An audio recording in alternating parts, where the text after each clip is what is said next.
So you can sense that your child is real close to a meltdown and or something's changed where you can tell that there's anxiety, right? Or maybe you know your child well enough to know by now that when there are new experiences, they are anxious. You can see it, you can feel it, right? But you're not somebody who is extremely emotionally articulate enough to feel capable to dive into that experience. So instead, you might avoid and or you might unconsciously turn away. That's a normal experience. And I've talked to so many parents in my 25 years is working with families, and they don't want to screw it up and or they don't want to make it worse. So they don't do anything, right? So they turn away.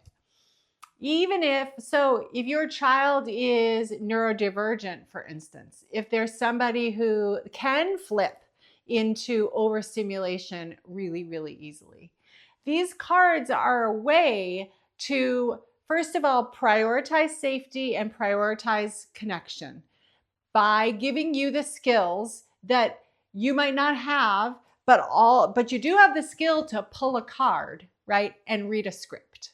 You have the intelligence enough to know that you want to guide your child through their own emotions, but maybe you've not been trained as a therapist. And so you're not really 100% sure how to lean in, but you want to lean in. So if you have a child who either A, struggles with anxiety, or B, struggles with overstimulation, or they're neurodivergent and not really flexible in their response to new stimulus, and you also historically know that your child is someone who tips into overwhelm when they are going to a new experience, even though that new experience might be a birthday party and or a really fun trip. It's something that tips them, right? This is a perfect time to pull a card. This is a perfect time to teach their nervous system a new skill. This is a time for you to kind of lean in and shift toward as opposed to avoid. And it's a time for both of you to learn a skill. So I've pulled 3 or 4 different cards that would be perfect for an anxiety sense, like either overstimulation and or transitions and or you just sense it in the room. So the first one is my body is my friend. So teaching them their body is reliable, and the more attuned they can be to their own experiences, the more they can know and learn when to use a skill. So my body is my friend is a way for you to guide them as the guide. So whether you like it or not, you're their emotional guide. They're learning from you, whether they're being taught physically or they're just watching you. They're watching how you do your feelings, right? They're watching what does mom do when she's anxious? Oh, she yells or she cleans obsessively, or these are skills that maybe are maladaptive, right? Okay, you're going to now, in my body as my friend, you're going to teach your child how to tune into their own body, how to allow whatever's happening to happen, and then how to use their deep breathing, how to use the research around the deep diaphragmatic breathing, the mindfulness, the head to toe visualization, how to do that so that they can shift. Now, you're using the skills together, and then as always, in every single card, it's going to bring it back to the closure of how does your body feel different? This is a super important part of it. And you'll read it in the directions and you'll read it in anything I send you. But the closing up the lesson is a very important piece of it, because that's when it starts to really, plant seeds and grow. When you talk about, okay, I noticed you were anxious. We took 2 minutes. We did these 5 things, these 5 mindful moments that really neurologically changed your breathing. Now let's tune into how you feel, right? And they might not have the words, their vocabulary isn't as adept as yours yet. So that's when you do your modeling. So that bottom crown, right? I feel very different from what I felt 3 minutes ago. I feel like I have more space in my chest. I feel like I have more space in my body. I can feel my body in space differently. So everything that you're modeling, they're seeing and checking in, right? They're doing a body scan. Is that true for me too? And now you have taught them a skill they can use whenever and wherever they are. So this is one of the many. So there are 2 others. So the co-regulation skill is another card you can pull when you're seeing your child kind of click over into anxiety and overwhelm. And or better even yet, when you are clicking into anxiety and overwhelm. When you're like, I just changed the energy of the room. I can tell everybody's walking around on eggshells around me because I'm about to tip, right? Okay, hey, could you pull the co-regulation skill and can we take a break and do it together? Now you're showing that, first of all, you're not some crazy adult expert who's very distant, right? And unrealistic to relate to. But you're also showing like, wow, dad is humble and dad is asking for my help to regulate.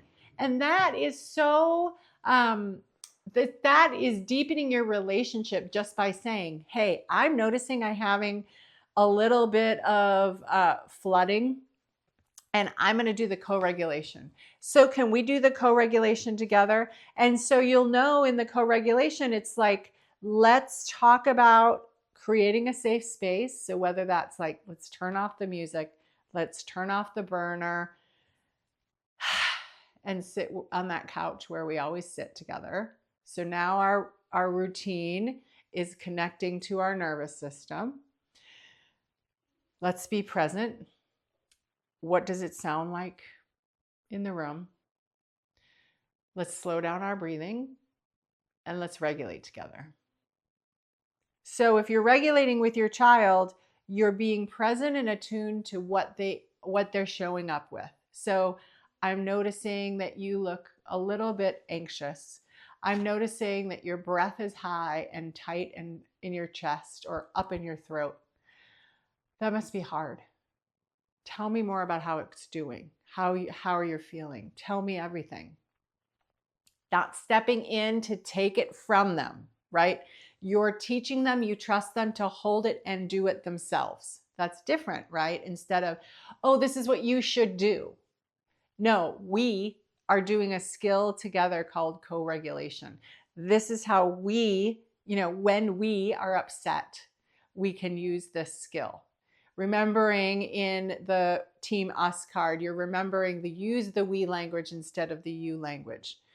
And now we together are being present and attuned together by literally reading the script. It's not like you have to become a therapist like that, right? You're just saying what you see and not trying not to let your fear be afraid of saying what you see. I see you like you're getting a little anxious. I see your teeth are getting, your jaw is tight. I see you're not taking full breaths.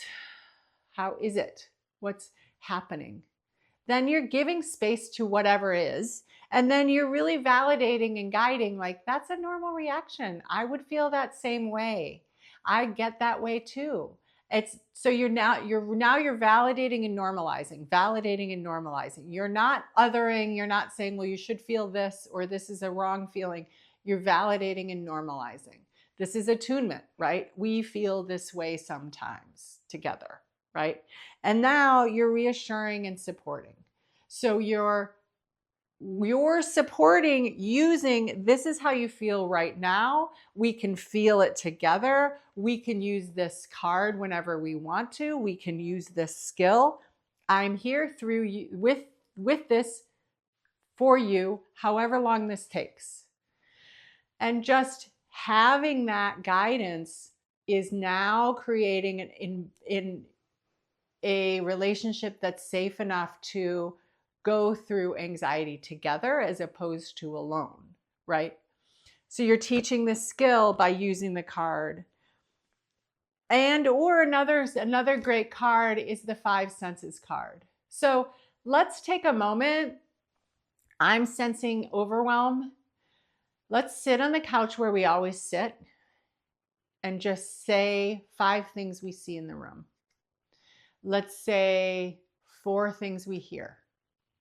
Let's say 3 things we smell. This is connecting your body to your senses, using the mindfulness research to co-regulate. So now instead of like, you seem anxious. That's so like all of a sudden you're going into your fight or flight, right? Instead it's, let's use a skill. Let's do something together, right? Let's work on this together because it's you and me together. It's the magic is the connection. Thank you.